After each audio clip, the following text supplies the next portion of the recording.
నిర్గమకాండము 19వ అధ్యాయము 20వ వచనం మనం చదువుకుందాం. యెహోవా సీనాయి పర్వతం మీదకి అనగా ఆ పర్వత శిఖరం మీదకి దిగి వచ్చాను. యెహోవా పర్వత శిఖరం మీదకి రమ్మని మోషేను పిలవగా మోషే ఎక్కిపోయాను. చాలు. దేవుడు మనతో మాట్లాడును గాక. దేవుడు మనందరిని దర్శించి మనల్ని అభిషేకించును గాక. ఈరోజు దేవుడు మనతో మాట్లాడబోయే సబ్జెక్టు సీనాయి పర్వతము అనండి. ఏమిటి? సీనాయి పర్వతము. ఇది ఈరోజు మన అంశం. చక్కగా దేవుని మాటలు విందాం. దేవుడు మనతో మాట్లాడాలి. ఆయన మనతో మాట్లాడితే మనం ఫలిస్తాం, మనం ఆశీర్వదించబడతాం, మనం దీవించబడతాం. దేవునికి అసాధ్యమైనది ఏది లేదు. దేవుడు మనల్ని ఏ విధము చేతనైనను సరే తప్పించగలుగుతాడు మనమున్న స్థితి నుండి. అయితే ఆయన ఏ విధము చేతనైనను తప్పించగలుగుతాడు, కానీ ప్రాముఖ్యంగా దేని ద్వారా తప్పిస్తాడంటే ఆయన మాట ద్వారా తప్పిస్తాడు మనల్ని. అవునా కదా? నేను నా వాక్కును పంపి వారిని బాగు చేసేదను అన్నాడు కదా. ఆయన తన వాక్కును పంపి బాగు చేస్తాడు. ఎవరిని? పడిపోయిన వారిని, బలహీనులైపోయిన వారిని, ఆత్మీయతలో దిగజారిపోయిన వారిని, దేవునికి దూరముగా జరిగిపోయిన వారిని, లోకములో వెళ్ళి లోకములో మునిగిపోతున్న వారిని, వీళ్ళందరినీ కూడా ఆయన వాక్కు ద్వారా బాగు చేస్తాడు. ఆయన వాక్కును పంపి. అందులో మనము ఉన్నాం. లేదండి నేను ఎక్కడ పడిపోలేదండి అంటే, యాకోబు పత్రిక 3వ అధ్యాయంలో యాకోబు అంటాడు, మనము అనేక విషయములలో తప్పిపోవచ్చున్నాము అంటాడు. తప్పిపోకుండా ఎక్కడ ఉంటాం మనం?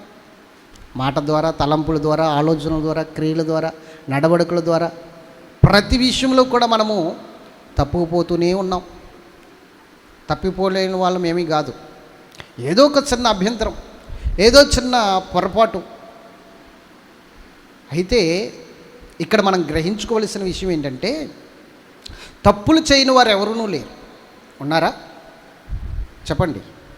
తప్పులు చేయని వారు ఎవరైనా ఉన్నారా? అందరూ తప్పులు చేసిన వారే. ఆదాం మొదలుకొని ప్రకటన గ్రంథం వరకు దైవ సేవకులు అనబడిన వారు కూడా, అపోస్తులు అనబడిన వారు కూడా తప్పులు చేసిన వారే. అయితే తప్పు చేయబడిన వారు ఆ తప్పుని ఇంకా పెద్దదిగా చేసుకోలేదు, కానీ ఆ తప్పుని సరిచేసుకుని దేవుని సన్నిధిలో పశ్చాత్తాపడ్డారు. కాబట్టి ఈరోజు వాళ్ళ గురించి మనం మాట్లాడుకుంటున్నాం. అవునా? తప్పు చేయని వారు ఎవరు లేరు. ప్రతి ఒక్కరూ తప్పు చేసిన వారే. కానీ ఆ తప్పును గుర్తెరిగి పశ్చాత్తాపడగలిగితే నువ్వు నిజముగా దేవుని సన్నిధిలో గొప్ప వ్యక్తిగా వాడబడతావు. కాదు, గొప్ప శక్తిగా వాడబడతావు. దేవునికి మహిమ కలుగును గాక. దావీదు పొరపాట్లు సరి చేసుకున్నాడు. అబ్రహాం పొరపాట్లు సరి చేసుకున్నాడు. యాకోబు తన పొరపాట్లను సరి చేసుకున్నాడు. అలాగే ఇంకా అపోస్తులు, పేతురు కావచ్చు, తోమా కావచ్చు, నోవాహు కావచ్చు, ఇలాగ ప్రతి ఒక్కరు కూడా వారి వారి పొరపాట్లను, తప్పులను సరిచేసుకుని దిద్దుకున్నారు. కనుకే ఈరోజు వారి గురించి మనము నేర్చుకుంటున్నాం. వారి అడుగు జాడల్లో మనం నడవాలనుకుంటున్నాం. అపోస్తులు అందరూ కూడా తప్పిపోయిన వారే. యేసుక్రీస్తు ప్రభువుని సిలువేస్తాకి గెత్సేమనే తోటలో ఆయన పట్టుకున్నప్పుడు పారిపోయారు. అందరూ పారిపోయారు, మమ్మల్ని ఎక్కడ చంపేస్తారు అని చెప్పేసి. కానీ మరలా వాళ్ళందరూ కూడా తప్పుని తెలుసుకుని ప్రభు సన్నిధిలో నిలబడ్డారు కనుకే దేవుని కొరకు హతసాక్షులుగా మారారు. ఈరోజు వాళ్ళు మాదిరయ్యారు. వారు మనకి మాదిరిగా నిలబడ్డారు. అవునా కదా? దేవునికి స్తోత్రం చెప్పండి. అయితే నేను అంటున్నాను, తప్పు చేయని వారు ఎవరూ లేరు. అందరూ తప్పులు చేసిన వారే. కానీ దాన్ని సరిదిద్దుకోగలిగిన వాడు ధన్యుడు. దాన్ని సరిదిద్దుకుని దేవుని సన్నిధిలో మరలా తన ఆత్మీయ జీవితాన్ని కట్టుకోగలిగిన వాడు ధన్యుడు. తన ఆత్మీయ ప్రత్యక్షతను బట్టి నడవగలిగిన వాడు ధన్యుడు. అటువంటి స్థితిని బట్టి దేవుడు ఈరోజు మనల్ని కట్టునుగాక, మనల్ని బాగు చేయనుగాక, మనల్ని నడిపించునుగాక. ఆమేన్. దేవుని బిడ్డలారా, ఇక్కడ మనము గమనిస్తే మానవుడు దేవునితో ఉన్న సహవాసాన్ని పాడు చేసుకున్నాడు. దేవునితో ఉన్న సహవాసాన్ని పాడు చేసుకుని దేవునితో నడవలసిన భాగ్యాన్ని కోల్పోయి పాపిష్టివాడిగా మారిపోయాడు. గమనించండి ఎలా జరిగింది ఇదంతా అంటే, మానవుడు దేవునితో 100 సంవత్సరాలకు పైగా నడిచాడు. అది ఏదోను తోట చక్కగా దేవునితో సహవాసం చేస్తున్నాడు, చక్కగా నడుస్తున్నాడు. దేవునికిని మానవునికిని అరమరకలు లేవు. అప్పట్లో ఎటువంటి కూడా మరుగు లేదు. దేవుని స్వరూపమును నిదానించి చూస్తున్నాడు మానవుడు. దేవుని సన్నిధిలో చక్కగా దేవునితో మాట్లాడుతున్నాడు, చక్కగా నడుస్తున్నాడు. దేవునితో కలిసి నడుస్తూ ముందుకు కొనసాగుతున్న టైంలో అనుకోకుండా దేవునికిని మానవునికిని మధ్య ఒకడు రావడం జరిగింది, మూడో వ్యక్తి. అర్థమవుతుందా? జాగ్రత్తగా వినండి. దేవునికిని మానవునికిని మూడో వ్యక్తి ఎవరు? అవ్వ కాదు. అవ్వ కూడా మానవురాలే కదా. అర్థమవుతుందా? నేను ఆమెతో కలిసి మానవుడు అన్నాను, ఎందుకంటే దేవుడు స్త్రీగాను పురుషునిగాను చేశాడు. చేసి ఆ పురుషుల్లోనే స్త్రీని దాచేశాడు. మీకు అర్థమవుతుందా? పురుషుల్లోనే స్త్రీని దాచేశాడు. ఎలాగా? ఆదికాండం 1:24లో స్త్రీగాను పురుషునిగాను చేశాడు కదా. ఆదికాండం 1:24లో అవునా కదా? చేశాడా? 2వ అధ్యాయంలో ఆదికాండం 2వ అధ్యాయం 18వ వచనంలో చూసుకుంటే మానవుడు ఒంటరిగా నుండుట మంచిది కాదు అన్నాడు. 1వ అధ్యాయం 24వ వచనంలో ఇద్దరుగా చేసిన దేవుడు 2వ అధ్యాయం 18వ వచనంలోకి వచ్చేసరికి మానవుడు ఒంటరిలాగైపోయాడు, నరుడు ఒంటరిలాగైపోయాడు. అంటే చేసి స్త్రీని పురుషునిలో లోపల పెట్టేశాడు. పురుషుని లోపల పెట్టేశాడు మానవుడు, అనగా స్త్రీని కూడా అప్పుడే నిర్మించేశాడు. కాబట్టి వారిద్దరూ ఒకటి. అందుకని నేనేమన్నానంటే మానవునికిని దేవునికి మూడో వ్యక్తి అన్నాను. ఆ మూడో వ్యక్తి అవ్వ కాదు, గుర్తుంచుకోండి. స్తోత్రం చెప్పాలి గట్టిగా. ఎందుకంటే అవ్వ ఆదాము వేరువేరు కాదు, వారిద్దరూ ఏక శరీరమై ఉన్నారు. అవునే కదా? నా మాటలు అర్థమవుతున్నాయి మీకు? స్త్రీ పురుషుడు వేరువేరు కాదు, వారిద్దరూ ఒకే శరీరమై ఉన్నారు. వారిద్దరూ ఒకే శరీరమై ఉన్నారు కనుక వారు తల్లిదండ్రులు విడిచి పురుషుడు తన భార్యను హత్తుకుని ఉండెను అంటాడు లేఖనాల్లో. కాబట్టి ఇప్పుడు మనం ఆలోచన చేస్తే దేవుని బిడ్డలారా జాగ్రత్తగా వినండి.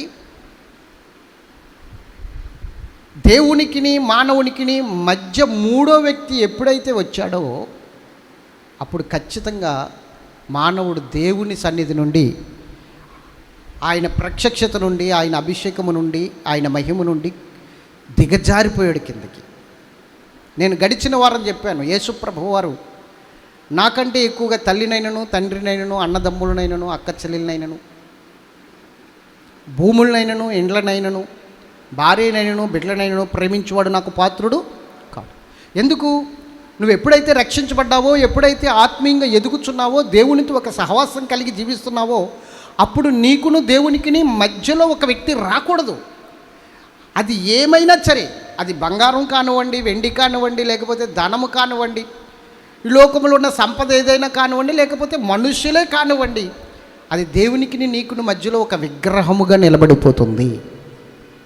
అర్థమవుతుందా? ఒక విగ్రహముగా నిలబడిపోతుంది.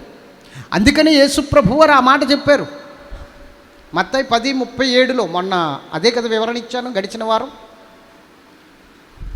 అందుకని చెప్పాడు, ఎందుకు నీ ఆత్మీయ జీవితం పతనం అవ్వకూడదని, నీ ఆత్మీయ జీవితం పడిపోకూడదని, నీ ఆత్మీయ జీవితం నాశనం కాకూడదని యేసుప్రభువు వారు నాకన్నా ఎక్కువగా దేనిని ప్రేమించొద్దన్నాడు.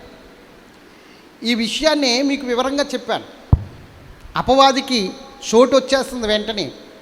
దేవుని కన్నా ఎక్కువగా ఎవరినైతే మనం ప్రేమిస్తున్నామో, దేన్నైతే ప్రేమిస్తున్నామో, అపవాదికి అది ఆయుధముగా మారిపోయి మనల్ని బలహీనపరిచేస్తాడు. అందుకని అపవాదికి నువ్వు దొరకకూడదని, నీ బలహీనతలు కనబడకూడదని, దేవుడే మన బలము, దేవుడే మన బలహీనత కావాలని ఆ మాట చెప్పాడు. దేవునికి స్తోత్రం చెప్పండి. కాబట్టి దేవుని బిడ్డలారా జాగ్రత్తగా విందాము దేవుని మాటలు. అర్థమవుతున్నాయన్న మాటలు. దేవునికిని మానవునికి ఎప్పుడైతే మూడవ వ్యక్తి అయిన అపవాది సాతానుడు వారిద్దరి మధ్యకి వచ్చాడో దేవుని నుండి వేరు చేసేసాడు మానవుణ్ణి, దేవుని నుండి దూరం చేసేసాడు మానవుణ్ణి. ఎప్పుడైతే మానవుడు దేవుని నుండి దూరం అయిపోయాడో, వేరైపోయాడో, ఇంకా పరిస్థితులన్నీ ఎలాగున్నాయంటే అంధకారం అయిపోయినాయంట మానవునికి. అంధకారము అంటే అగమ్యగోచరమైపోయింది పరిస్థితి అంతా. ఏం చేయాలో అర్థం కావట్లేదు, ఎలా వెళ్ళాలో అర్థం కావట్లేదు, ఎలా కడుపు నింపుకోవాలో అర్థం కావట్లేదు, ఏ విధముగా జీవించాలో అర్థం కావట్లేదు. సమస్తము గోచరం కావట్లేదు. మొత్తం అంతా అంధకారముగా మారిపోయింది పరిస్థితి అంతా. అలాంటి సమయంలో దేవుడు వారితో ఉండడానికి, మరలా దేవునితో వాని జీవితము అంటుకట్టబడడానికి ఒక చిన్న ప్రయత్నం చేశాడు. అదే రక్షణ ప్రణాళిక. స్తోత్రం చెప్పండి గట్టిగా. అది ఒక చిన్న ప్రయత్నం కాదు, కానీ అది ఒక పెద్ద సంకల్పమే, గొప్ప సంకల్పమే. స్తోత్రం చెప్పండి. మరలా పడిపోయిన మానవుడు, దేవుని నుండి వేరైపోయిన మానవుడు, దేవుని నుండి దిగజారిపోయి పతనమైపోయిన మానవుడు మరలా కట్టబడడానికి, మరలా లేవనెత్తబడడానికి, మరలా అభిషేకంతో నింపబడి మరలా దేవునితో సహవాసం చేసి దేవునితో నడవడానికి, ఒక అన్యోన్య సహవాసం మరలా కలగడానికి దేవుడు ఒక అద్భుతమైన ప్రణాళికను భూమి మీద ఏర్పాటు చేశాడు. ఆ ప్రణాళికనే నేను ఈరోజు మీకు చూపించబోతున్నాను. మన ఆత్మీయ జీవితం అనగా మన ఆత్మీయ యాత్ర ఎలా ప్రారంభమైంది, మరలా దేవునితో సహవాసం చేయడానికి, దేవునితో నడవడానికి మన విశ్వాస యాత్ర, ఈ ఆత్మీయ జీవితాన్ని మనం ఎలా ప్రారంభించాం, ఎక్కడ నుండి ప్రారంభించాం అన్నది చూస్తే, మీరు జాగ్రత్తగా వినండి నా వైపు చూస్తూ. ఈ మాటలు మీకు నేను చాలా విషయాలు చెప్పాలి కాబట్టి క్లుప్తంగా మీకు అర్థమయ్యేటట్లు చిన్నగా ఈ సబ్జెక్ట్ తీసుకుని మీకు అర్థమయ్యేటట్లు చెప్తాను. చాలా జాగ్రత్తగా వినాలి. మన ఆత్మీయ జీవితం ఎక్కడ ప్రారంభమైంది, మన యాత్ర ఎక్కడ ప్రారంభమైంది, మన యాత్ర ఇది యాత్ర, ఆత్మీయ యాత్ర. అర్థమవుతుందా? ఈ ఆత్మీయ యాత్ర మనది ఎక్కడ ప్రారంభమైంది, మరలా దేవునితో సహవాసం అనేది ఎక్కడ ప్రారంభమైంది అంటే, మనము చూసుకుంటే ఇజ్రాయేల్ ప్రజల గురించి మనం ఒకసారి ఆలోచన చేద్దాం. ఇజ్రాయేలీల యొక్క ప్రయాణం గురించి మనం ఆలోచన చేద్దాం. అర్థమవుతుందా లేదా? అర్థమవుతుందా? రైట్. ఇజ్రాయేలీల యొక్క ప్రయాణం ఎలా మొదలైంది? వారు ఐగుప్తు దేశంలో 430 సంవత్సరాలు బానిస బ్రతుకుతున్నారు. దాస్యత్వములో ఉండిపోయారన్నమాట, దాస్యములో ఉండిపోయారు. ఆ పాపం అనే దాస్యములో, ఆ బంధకానాలో ఉండిపోయిన వారిని విడిపించడానికి దేవుడే స్వయంగా భూమి మీదకి దిగి వచ్చాడు. ఎట్లాగా చెప్పాలి? దేవుడే భూమి మీదకి దిగి వచ్చాడు. ఆయన అంటాడు, నేను ఇజ్రాయేలీల యొక్క మూలుగులు విన్నాను, వారిని విడిపించ దిగి వచ్చి తిని అంటాడు మోషేతో, నిర్గమ 3లో. వారిని విడిపించ దిగి వచ్చాను అన్నాడు. దిగొచ్చాడు స్వయంగా. వారి మూలుగులు విని, వారి యొక్క విజ్ఞాపన విని, వారి ప్రార్థన ఆలకించి, వారి కష్టాన్ని చూసి, వారి కన్నీటికి కరిగిపోయి దేవుడు దిగి వచ్చాడు. ఓకే. అయితే మోషేని వెన్నుకుని ఇజ్రాయేల్ ప్రజల్ని విడిపించడానికి ఐగుప్తు దేశానికి పంపించాడు. ఐగుప్తు దేశము వెళ్ళిన మోషే ఇజ్రాయేలీలకు విడుదల రావడానికి, వారికి విమోచన రావడానికి 10 అద్భుతాలు చేశాడు అక్కడ దేవుని నామములో. ఆ 10 అద్భుతాల వల్ల విడుదల రాలేదు, కానీ దేవుడు చివరిగా ఒక అద్భుతమైన బలియాగము జరిగించమన్నాడు. దాన్ని పస్కా బలి అంటారు. ఏమిటది? పస్కా బలి. ఆ పస్కా బలికి ఒక గొర్రె పిల్లను తీసుకోవాలి. ఆ గొర్రె పిల్లను తీసుకున్న తర్వాత ఆ గొర్రె పిల్లను వధించాలి. ఆ రక్తమును ఒక పాత్రలోనికి తీసుకుని ఇషోపుతో, అదొక మొక్క. ఇషోపు అంటే ఒక మొక్క. అర్థమవుతుందా? ఇషోపు అంటే ఒళ్ళు తోముకుని సోపు అనుకోకండి. అదేంటది? ఇషోపు అని ఒక మొక్క. ఇషోపుతో ఆ రక్తమును గుమ్మాలకి గుర్తులుగా వేసుకోవాలి. అడ్డకమ్మకి, నిలువు కమ్మికి గుర్తుగా వేసుకుని, ఆ తర్వాత ఆ మాంసమును ఆ రాత్రి వారు ఆ యొక్క రక్తాన్ని గుర్తుగా వేసుకున్న ఇంటిలో ఎవరైతే ఉన్నారో ఆ గోడారంలో వారందరూ ఆ మాంసాన్ని తినాలి, ఆ గొర్రెపిల్ల మాంసాన్ని తినాలి. ఇది ఇజ్రాయేలు యొక్క రక్షణ కొరకు వధించబడిన పస్కా బలి, పస్కా గొర్రెపిల్ల. స్తోత్రం చెప్పండి. ఎవరి ఇంటికైతే ఆ నిలువు కమ్మికి అడ్డకమ్మికి ఆ రక్తపు గుర్తు ఉండదో వారింటిలోనికి సంహార దూత ప్రవేశిస్తుంది. ఆ సంహార దూత ప్రవేశించి వారింటిలో ఉన్న తొలి సంతానమైన మగబిడ్డలను చంపివేస్తుంది. దేవునికి స్తోత్రం. తొలి సంతానమైన మగబిడ్డలను చంపివేసి వారి ఇంటిని దుఃఖమయం చేసేస్తుందన్నమాట ఆ సంహార దూత. అందుకని ఆ సంహార దూత రాకుండా ఉండడం కొరకు, వారి ఇంట్లో నాశనము జరగకుండా ఉండడం కొరకు ఆ గొర్రెపిల్ల యొక్క రక్తాన్ని వారు ఆ ఇంటికి గుర్తుగా వేసుకోవాలి. ఇది పస్కా నియమం, పస్కా బలి పశువు యొక్క నియమం. ఓకే, అయిపోయిన తర్వాత ఆ రాత్రి ఎంత భయంకరమైన రాత్రి అంటే ఐగుప్తు దేశంలో ఐగుప్తీయులకు వధ జరిగిందన్నమాట. బిడ్డలు నాశనం అయిపోయారు. తొలి సంతానం, పశువులలో కూడా తొలి సంతానం నాశనం అయిపోయింది. అప్పుడు ఇజ్రాయేల్ ప్రజల్ని పొమ్మని రాజు ఫరో ఆజ్ఞ ఇచ్చాడు. అప్పుడు వరకు యెహోవా ఎవడు నాకు తెలియదు, తెలియకపోతే అడిగి తెలుసుకోవాలి మరి, అంతే కదా. యెహోవా ఎవడో నాకు తెలీదు, ఆయన ఎవరు, ఆయన ఎలాంటి దేవుడు, ఆయనకున్న ఘనత ఏంటి, ఆయన ప్రభావం ఏమిటి, ఆయన మహిమేమిటి అని ఫరో ఇజ్రాయేల్ ప్రజలను అడిగినా బాగుండేది, లేకపోతే మోషేనైనా అహరోన్నైనా అడిగినా బాగుండేది. అలా అడిగుంటే తెలుసుకుని ఉంటే అతని జీవితం వేరుగా ఉండేమో, అతని పరిస్థితి వేరేగా ఉండేమో.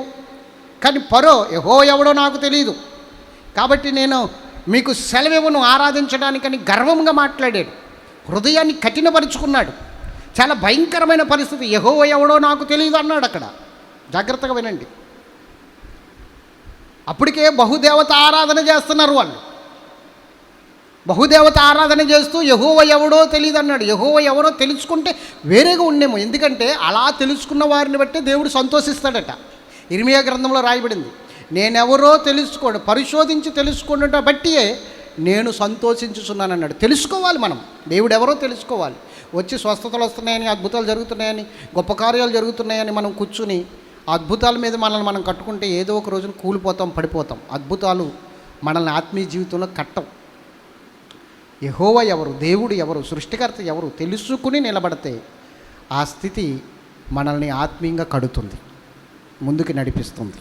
దేవునికి మహిమ కలుగును గాక. జాగ్రత్తగా వినండి దేవుని వాక్యాన్ని. అలా మొదలైంది వారి ప్రయాణం. ఒక పస్కా పశువు ద్వారా మొదలైంది వారి ప్రయాణం. అలా ప్రయాణం అయిన తర్వాత 50 రోజులకి ఎర్ర సముద్రం దాటి సీనాయి పర్వతం దగ్గరికి వచ్చారు. ఎన్ని రోజులకి? 50 రోజులకి ఎర్ర సముద్రం దాటి సీనాయి పర్వతం మీద దగ్గరికి వస్తే ఆ సీనాయి పర్వతం మీదకి దేవుడు మోషేని పిలుస్తున్నాడు. నేను ఆ పర్వతం మీదకి దిగి రాబోతున్నాను, మోషే నువ్వు రా. ఎందుకంటే ఈ 50 రోజులు కూడా ఐగుప్తు నుండి ఎర్ర సముద్రం దాటి సీనాయి పర్వతం మీదకి వచ్చి ఆ సీనాయి పర్వతం దగ్గరికి వచ్చేంత వరకు 50 రోజులు పట్టింది. ఆ 50 రోజులు కూడా వీళ్ళు ఎవరో తెలుసా? విమోచన జనాంగము. ఎవరు వీళ్ళు? చెప్పాలి. విమోచన జనాంగము అనండి. ఎస్. 50 రోజుల తర్వాత ఒక 40 రోజులు డే అండ్ నైట్ మోషే సీనాయి పర్వతం మీద ఉన్నాడు. అర్థమవుతుందా? మోషే సీనాయి పర్వతం మీద ఉన్నాడు. మోషే సీనాయి పర్వతం మీదకి వెళ్ళిన 40 రోజులు, ఈ 50 రోజులు ఎంత ఇప్పుడు? 90 రోజులు.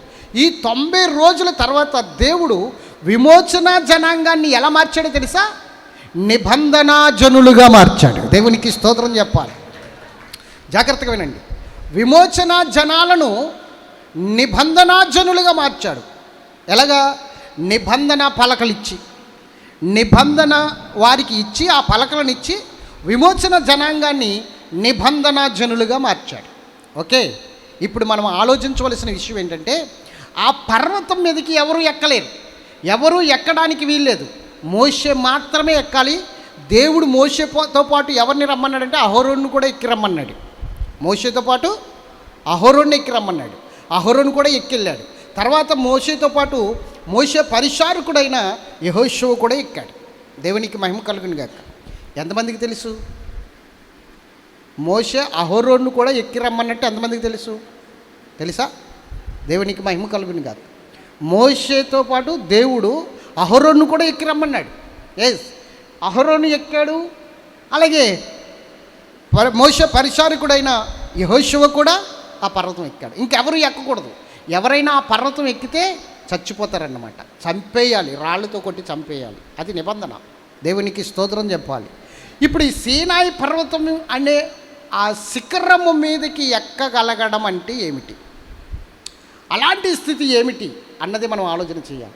ఎప్పుడైతే నీవు పస్కా గొర్రెపిల్ల అయిన యేసుక్రీస్తు రక్తంలో కడగబడ్డావో, ఎప్పుడైతే ఆ పస్కా గొర్రెపిల్లని యేసు రక్తంలో కడగబడిన తర్వాత విమోచన జనాంగముగా మొదలయ్యావో, ఆ విమోచన జనాంగముగా మొదలైన నీవు క్రొత్త నిబంధన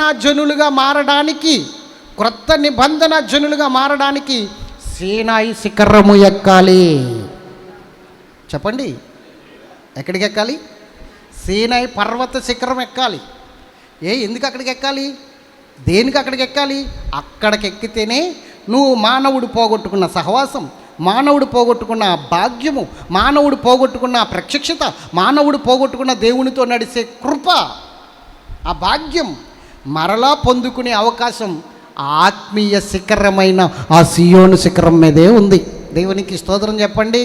హల్లెలూయా చెప్పాలి ఇంకొకసారి. మోషే, నేను ఈ పర్వత శిఖరం మీదకి దిగి వస్తున్నాను, నువ్వు కూడా రా అని ఏమన్నాడు తెలుసా? చూడండి, ఆ విషయాలు నేను చదివిస్తాను. నిర్గమకాండం 19:21 కాడి నుంచి చదవండి. అప్పుడు యెహోవా ప్రజలు చూచుటకు యెహోవా యొద్దకు హద్దు మీరి వచ్చి వారిలో అనేకులు నశించకున్నట్లు నీవు దిగిపోయి వారికి ఖండితముగా ఇలాగ ఆజ్ఞాపించుము. మరియు యెహోవా వారి మీద పడకుండునట్లు యెహోవా యొద్దకు చేరు యాజకులు తమ్ము తామే పరిశుద్ధపరచుకొనవలెనని మోషేతో చెప్పగా, మోషే యెహోవాతో, ప్రజలు సీనాయి పర్వతం ఎక్కలేరు, నీవు పర్వతమునకు మేరలు ఏర్పరిచి దాన్ని పరిశుద్ధపరచవలనని మాకు ఖండితముగా ఆజ్ఞాపించిది అనెను. అందుకు యెహోవా, నీవు దిగి వెళ్ళుము, నీవును నీతో అహరోను ఎక్కి రావలను. చెప్పండి, ఇప్పుడు ఎవరెక్కి రావాలి? నీవును నీతో అహరోను ఎక్కి రావలెను. స్తోత్రం చెప్పండి. ఎవరు ఎక్కలేరు. ఎందుకు ఎక్కలేరు ప్రభువా? ఎందుకు ఎక్కలేరంటే, జాగ్రత్తగా వినండి. దేవుడు మోషేతో మాట్లాడినట్లుగా ఇశ్రాయేలు ప్రజలతో మాట్లాడలేకపోతున్నాడు. అలాగే మోషే దేవునితో మాట్లాడినట్లుగా ఇశ్రాయేలు ప్రజలు దేవునితో మాట్లాడలేకపోతున్నారు. మోషే దేవుని ముఖమును నిదానించి చూస్తున్నాడు. మోషే దేవుని ప్రత్యక్షతలను చూస్తున్నాడు. దేవునితో మాట్లాడుతున్నాడు. మోషేతో కూడా దేవుడు మాట్లాడుతున్నాడు. కానీ ఆ ప్రత్యక్షతకు, అభిషేకానికి ఇంకా ఇశ్రాయేలు ప్రజలు రాలేదు.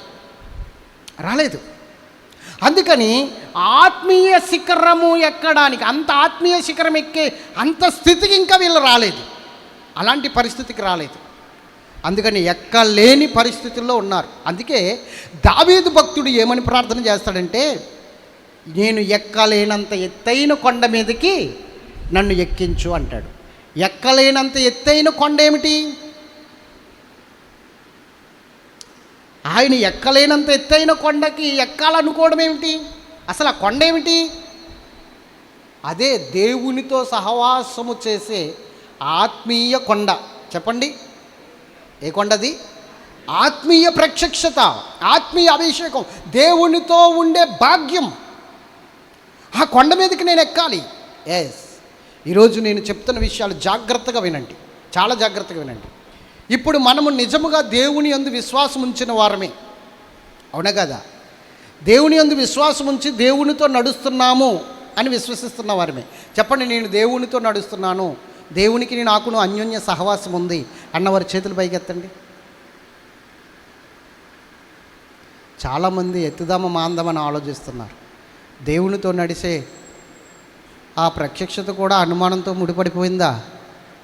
చాలామంది అనుమానంగా ఉన్నారు, నేను నడుస్తున్నానా లేదని. చాలామందికి డౌట్ ఉంది. స్తోత్రం చెప్పాలి గట్టిగా. చాలామందికి డౌట్ ఉంది. ఒక్క విషయం గుర్తుంచుకోండి, దేవునితో మరలా నువ్వు నడవాలి అన్నా, పోగొట్టుకున్న ఆ సహవాసాన్ని దేవునితో మరలా నువ్వు సంపాదించుకోవాలన్నా, దేవునితో నీ ఆత్మీయ ప్రత్యక్షత మరలా దేవునితో ఉండాలి అన్నా నీవు ఏమేమి చెయ్యాలో ఈరోజు నేను నీకు చెప్పబోతున్నాను. స్తోత్రం చెప్పండి గట్టిగా. ఇంకొకసారి చెప్పాలి. మానవుడు దేవుని ప్రత్యక్షతను కోల్పోయాడని చెప్పాను కదా. దేవునికిని మానవునికిని మధ్యలో ఒకరు రావడం వల్ల దేవుని యొక్క సన్నిధిని, అభిషేకాన్ని, మహిమను కోల్పోయి పతనమైపోయాడు మానవుడు అని చెప్పాను కదా. అది క్రొత్త నిబంధనలోకి వచ్చేసరికి చాలా అద్భుతమైన ఉపమానంతో యేసు ప్రభు చెప్పాడు. అది ఏదోని తోటలో జరిగిందే మరల కొత్త భావముతో, అద్భుతమైన భావంతో యేసు ప్రభు ఒక ఉపమానం చెప్పారు లోకాసు వార్తకు వచ్చేసరికి. స్తోత్రం చెప్పాలి. ఏమిటి ఆ ఉపమానం చెప్తాను వినండి. యెరూషలేము నుండి ఒకడు యెరికోకు దిగిపోతున్నాడు. ఇది ఆదాము జీవితానికి ఈ యొక్క ఉపమానానికి చాలా దగ్గర పోలికలు ఉంటాయి. యేసు ప్రభువు వారు చెప్పిన ఉపమానం జాగ్రత్తగా వినాలి. ఎక్కడి నుంచి ఎక్కడికి దిగిపోతున్నాడు? యెరూషలేము నుండి యెరికోకు దిగిపోతున్నాడు. ఇప్పుడు యెరూషలేము నుండి యెరికోకు దిగిపోవడం అంటే, యెరూషలేము అనగా దేవుని మందిరము అని అర్థం. చెప్పండి, యెరూషలేము అనగా ఏమిటి అర్థం? దేవుని మందిరం. యెరికో అనగా శపించబడిన పట్టణం, నాశనమైపోయిన పట్టణం. దేవుడు అగ్నితో కాల్చేశాడు ఆ పట్టణాన్ని. యెహోషువ ద్వారా అగ్నితో కాల్చేసి యెరికో గోడల్ని పడగొట్టి మొత్తం నాశనం చేసిన పట్టణం ఆ పట్టణం. అవునా కదా? దేవుడు యెహోషువ కాలంలో దాన్ని శపించేశాడు. ఇప్పుడు శపితమైపోయినది. అంటే యెరికో పట్టణము లోకానికి సాదృశ్యంగా ఉంది. అవునా కదా? మాట్లాడరే. యెరికో పట్టణం దేనికి సాదృశ్యంగా ఉంది? లోకానికి సాదృశ్యంగా ఉంది.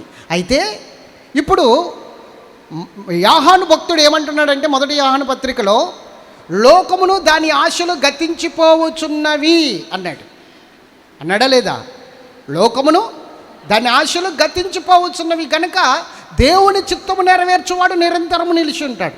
అయితే ఇప్పుడు ఈ యొక్క యెరికో పట్టణము లోకాన్ని సూచిస్తుంది, లోకములో గతించిపోయే స్థితిని చూపిస్తుంది. శపితమైపోయిన లోకాన్ని, పతనమైపోయే లోకాన్ని ఆ యెరికో పట్టణం చూపిస్తుంది. ఆ యెరికో పట్టణం ఇలా చూపిస్తున్నప్పుడు వాడు ఎక్కడి నుంచి దిగి వస్తున్నాడు? యెరూషలేము నుండి దిగి వస్తున్నాడు. ఎక్కడి నుంచమ్మా చెప్పాలి? యెరూషలేము నుండి దిగి వస్తున్నాడు. యెరూషలేము అనగా దేవుని మందిరం, దేవుని సహవాసం, దేవుని ప్రత్యక్షత, దేవుని అభిషేకం, దేవునితో నడిచే భాగ్యం యెరూషలేము. స్తోత్రం చెప్పాలి గట్టిగా. హల్లెలూయా. ఆ యెరూషలేము నుండి దిగి వచ్చేస్తున్నాడు. దిగి రావడం అంటే అర్థం ఏంటంటే దిగజారిపోవడం, పతనమైపోవడం, నాశనమైపోవడం, ఇదంతా సూచిస్తుంది అన్నమాట. దిగి రావడం, యెరూషలేము నుండి యెరికోకు దిగి రావడం, దిగజారిపోయే పరిస్థితి. ఆత్మీయతలో నుండి, ఆత్మ ప్రత్యక్షతలో నుండి, అభిషేకములో నుండి, దేవుని సహవాసములో నుండి దిగజారిపోయిన స్థితి, పతనమైపోయిన స్థితి చూపిస్తూ ఉన్నది. ఓకే, మీకు అర్థమైంది కదా?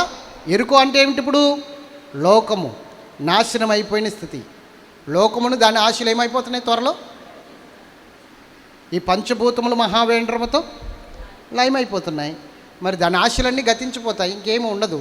అలాంటి పరిస్థితికి దిగజారిపోయిన స్థితి. అంటే ఒక ఆత్మీయతలో ఉన్న వ్యక్తి, దేవునితో సహవాసం చేసి నడుస్తున్న వ్యక్తి ఏమైపోయాడో తెలుసా?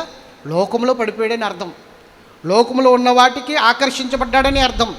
లోక స్నేహం చేస్తూ పడిపోయాడని అర్థం. అలా దిగి వస్తున్న సందర్భంలో ఏం జరిగిందంటే వీడు దొంగల చేతిలో పడ్డాడు. ఎవరి చేతిలో పడ్డాడు? మీకు వివరంగా అర్థం అవ్వాలని ఇంత సింపుల్గా చెప్తున్నాను. దొంగల చేతిలో పడ్డాడు. దొంగల చేతిలో పడ్డ వీడిని దొంగలు మెత్తగా చితగొట్టి వాడి దగ్గరున్న వస్త్రాలు అట్టిపోయారు. వాడి దగ్గరున్న వెండి పట్టుకెళ్ళలేదు, వాడి దగ్గరున్న బంగారం పట్టుకెళ్ళలేదు, వాడి దగ్గరున్న ఏమీ పట్టుకెళ్ళలేదు. కానీ ఏం పట్టుకెళ్ళారు? వస్త్రాలు మాత్రమే పట్టుకెళ్ళారు. జాగ్రత్తగా ఉండండి. స్తోత్రం చెప్పండి. ఇప్పుడు మన ఇంటికి కానీ లేకపోతే మీ ఇంటికి కానీ అర్ధరాత్రి గడ దొంగోడొచ్చి బంగారం కానీ డబ్బు కానీ ఏమీ పట్టుకెళ్ళకుండా మసిగుడ్డలు, గోనుగుడ్డలు, గోని సంచులు పట్టుకెళ్తాడండి? చెప్పండి. మట్టి మశానం ఆడి అర్థం, ఆడి శార్థం. చెప్పండి. మసిగుడ్డలు, గోనుగుడ్డలు పట్టుకెళ్తాడా? ఏం పట్టుకెళ్తాడు? విలువైనవి పట్టుకెళ్తాడు. మరి ఇప్పుడు వీడి దగ్గర విలువైనవి ఏమిటి? పట్టుకెళ్ళింది ఏమిటి? వస్త్రాలు, బట్టలు పట్టుకుపోయాడు. అర్థమవుతుందా? ఏం పట్టుకుపోయాడు? బట్టలు పట్టుకుపోయాడు. దేవునికి మహిమ కలుగును గాక. ఆ బట్టల గురించి మనం లేఖనాలు చూస్తే చాలా ఉంటాయి. ఏమిటి ఆ బట్టలు? ఏమిటి ఆ బట్టలు? ఆది కాండములో ఆదాము అవ్వ ఆ పండు తిన్న తర్వాత దిగంబరులు అయిపోయారు. ఆ పండు తినకముందు దిగంబరులు కారా? చెప్పండి. ఆ పండు తినకముందు మేము దిగంబరులమని వాళ్ళకి తెలియలేదు. కానీ ఎప్పుడైతే ఆ పండు తిన్నారో అప్పుడు వాళ్ళకి ఏం తెలిసింది? అమ్మ, మా ఒంటి మీద బట్టలు లేవు అని ఏం చేశారు వాళ్ళు? ఏం చేశారు నాన్న? పరిగెత్తుకుని ఆ పొదల్లోకి వెళ్ళారు. పరిగెత్తుకుని మీ పొదల్లోకి వెళ్ళిపోయింది. నాకు బట్టలు లేవని వాళ్ళకి అర్థమయ్యాయి. వెంటనే వాళ్ళు అంజూరపు ఆకులను కచ్చడములుగా చుట్టుకున్నారు. అవునా? మరి అంతకుముందు వాళ్ళకైనా బట్టలు ఉన్నాయంటారా? చెప్పాలి. అంతకుముందు ఏమైనా బట్టలు ఉన్నాయంటారా? ఉన్నాయా లేవా? తీయండి చూద్దాం. కీర్తనల గ్రంథము 8వ అధ్యాయము. కీర్తనల గ్రంథం 8వ అధ్యాయము 2వ వచనం కానీ చదువునానా. శత్రువులను పగ తీర్చుకొని వారిని మాన్పివేయటకై. కొంచెం కిందకి చదువు. మహిమా ప్రభావములతో. ఆ పైకి, కొంచెం పైకి. దేవుని కంటే వారిని కొంచెం తక్కువనిగా చేసి మానవుని దర్శించుటకు వాడు ఏ పాటి వాడన్నా కానీ నీ చేతి పని అయిన నీ ఆకాశములను, నీ చేతి పని అయిన ఆకాశములను, నువ్వు కలుగు చేసిన చంద్ర నక్షత్రములను చూడగా, కలగజేసిన చంద్ర నక్షత్రములను చూడగా, నీవు మనిషిని జ్ఞాపకం చేసుకుంటూ వాడు ఏ పాటివాడు, జ్ఞాపకం చేసుకున్నటకు వాడు ఏ పాటివాడు, నీవు నరపుత్రుని దర్శించుటకు వాడు ఏ నీవు పాటివాడు, నరపుత్రుని దర్శించుటకు వాడు ఏ పాటివాడు, వాడు ఏ పాటివాడు, దేవుని కంటే వానిని కొంచెం తక్కువనిగా చేసి ఉన్నావు, కొంచెం తక్కువనిగా చేసి ఉన్నావు. మహిమా ప్రభావములతో వానికి కిరీటం ధరింపజేసి ఉన్నావు. చెప్పాలి. వానికి కిరీటము ధరింపజేసి ఉన్నావు. చెప్పండి. ఇప్పుడు ఏం ధరింపజేశాడు? మహిమా ప్రభావములతో. మరి కిరీటం కనబడుతుందా? వాడుకున్న కిరీటం, ఆదాముకున్న కిరీటం కనబడుతుందా? మహిమా ప్రభావములతో ఒక కిరీటమును ధరింపజేశాడట. అంటే జాగ్రత్తగా వినండి. ఇదివరకు నా చిన్నతనంలో ప్యాంటు షర్టు కలిపి వచ్చింది. గుర్తుందా మీకు? బెల్ట్లు ఉండేవి ప్యాంటుకి, ఇలాగ షర్ట్కి వేసుకోవడానికి ఇలా తగిలించుకునేవారు. ఇప్పుడు కూడా చిన్నపిల్లలకు వస్తున్నాయి ఆ డ్రెస్సులు, చిన్నపిల్లలకు వస్తున్నాయి. అంటే ప్యాంటుకి షర్ట్కి లింక్ ఉంటుందన్నమాట. ఇలాగ వేసేసుకుని ఇలా తగిలించేసుకోవడమే. అలాగే మహిమా ప్రభావమునకు లింక్ ఉంది. స్తోత్రం చెప్పాలి గట్టిగా. ఆ లింక్ని ఎక్కడికి పెట్టాడు? కిరీటంతో పెట్టాడు. ఆ లింక్ని ఎక్కడితో పెట్టాడు? కిరీటానికి, మహిమా ప్రభావానికి లింక్ పెట్టి వస్త్రములుగా ధరింపజేశాడు ఆ మహిమ ప్రభావం. అందుకని మహిమ వస్త్రం, స్తుతి వస్త్రం, రక్షణ వస్త్రం, ఉల్లాస వస్త్రం, నీతి అనే పైబట్ట, మొత్తం 5 వస్త్రాలు కనబడతాయి మనకి. ఇవి కంటికి కనబడే వస్త్రాలు కాదు. చెప్పండి. రక్షణ వస్త్రం, ఉల్లాస వస్త్రం, మహిమ వస్త్రం, స్తుతి వస్త్రం, నీతి అనే పైబట్ట. తెలుసా లేదా? ఇవన్నీ చూపిస్తే టైం సరిపోదు. అందుకనే నేను క్లుప్తంగా ముందుకు చెప్పుకుంటూ వెళ్ళిపోతున్నాను. ఈ వస్త్రాలను ఎప్పుడైతే అపవాది మాట విని ఆ పండు తిన్నారో వీళ్ళకున్న ఆ వస్త్రాలన్నీ కూడా వాడు పట్టుకుని వెళ్ళిపోయాడు. అప్పుడు వీళ్ళు దిగంబరులుగా కనబడ్డారు.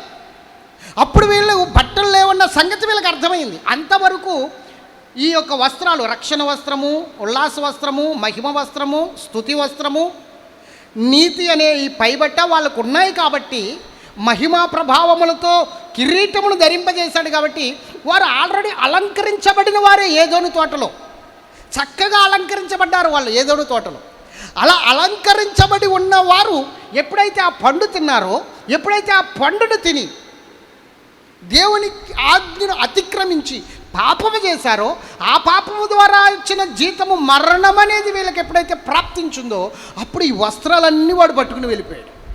ఎవరు పట్టుకెళ్ళిపోయారు? ఇప్పుడు వస్త్రాలన్నీ వాడి దగ్గర ఉన్నాయి కాబట్టి మానవుడు వాడికి బానిస అయిపోయాడు. అంటే వాడికి దాసోహం అయిపోయాడు. ఎందుకు? జాగ్రత్తగా వినాలి. ఈ బట్టలు, ఈ వస్త్రాలు, ఈ మహిమ కిరీటం ఇదంతా ఒక పండు కోసం తాకట్టు పెట్టేశారు వాడి దగ్గర. దేవునికి మహిమ కలుగును గాక. అర్థమవుతుందా మీకు? ఒక పండు కోసము ఆదాము అవ్వలు ఇద్దరూ కలిసి ఈ యొక్క వస్త్రాలను, మహిమ ప్రభావములతో ధరించిన ఆ కిరీటాన్ని వాడికి తాకట్టు పెట్టేశారు. ఎప్పుడైతే వాడి దగ్గరికి వెళ్ళిపోయావో, ఈ కిరీటము, ఈ మహిమ, ఈ ప్రభావము, ఈ ప్రత్యక్షతలు, ఈ వస్త్రాలు వాడి దగ్గరికి వెళ్ళిపోయావో, దాన్ని విడిపించడానికి ఆ బానిసత్వము నుండి విడిపించి ఆ తాకట్టు నుండి వాటిని బయటికి తీసుకురావడానికి యేసు ప్రభువు వారి ఈ లోకానికి వచ్చి క్రయధనముగా ఆయన ప్రాణమును, రక్తమును ఇచ్చి అవి మరలా సంపాదించుకుని వచ్చాడు. ఆమేన్. మీకు అర్థమవుతుందా? ఎంతమందికి అర్థమవుతుంది? క్రయధనముగా అనగా ఎప్పుడైతే యేసు ప్రభు ప్రాణాన్ని, రక్తాన్ని మరలా క్రయధనముగా ఇచ్చి వాటిని సంపాదించుకుని యేసు ప్రభు దగ్గర పట్టుకున్నాడు. ఇప్పుడు ఆయన దగ్గర పెట్టుకున్నాడు. ఎవరైతే ఇప్పుడు మరలా యేసు ప్రభు యొక్క అమూల్యమైన రక్తము ద్వారా కడగబడి ఆయన రక్తముతో పాపక్షమాపణ అంటే ప్రక్షాళన ఎవరైతే చేసుకుంటున్నారో, పాప ప్రక్షాళన ఎవరైతే చేసుకుంటున్నారో వారికి ఆ వస్త్రాలు ఇవ్వబడతాయి. ఎలాగా? 1 యోహాను పత్రిక 1వ అధ్యాయము 7, 8 వచనాలు మనం చదువుకుందాం. అయితే ఆయన వెలుగులో ఉన్న ప్రకారము మనమును వెలుగులో నడిచిన ఎడల మనం అన్యోన్య సహవాసం గలవారమై ఇందుము. అది ఇప్పుడు చెప్పండి. ఒకప్పుడు ఆదాము కూడా వెలుగులో ఉన్నాడు, అవ్వ కూడా వెలుగులో ఉంది. ఎవరు?